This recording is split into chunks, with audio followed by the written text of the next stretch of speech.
Okay, testing. Okay, we are here show you if you open up the inventory box and you go over here to the right where it says advanced mode, you will get a special toolbar.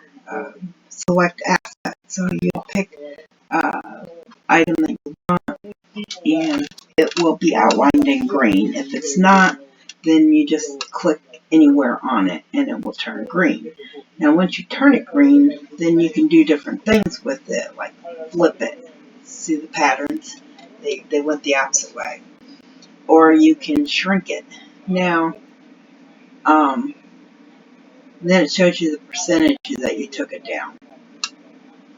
So we'll go and set this to 60. Then you can also, switch it like this if you need it straight up or you need it back down. Or you can grab this here and, just move it yourself.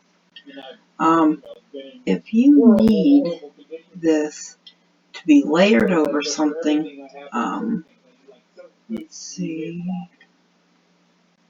like,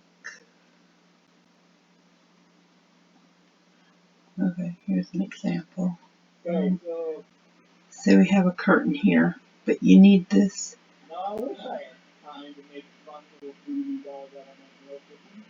You want this over top of the curtain, just for example. So the curtain is base and this is base. So if you click the default layer and you go up, you'll know that it's layered because there'll be a yellow outline and it will go above this.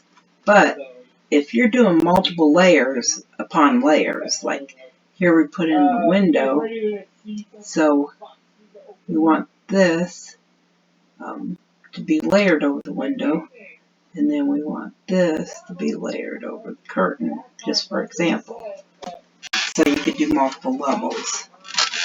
Okay, thank you.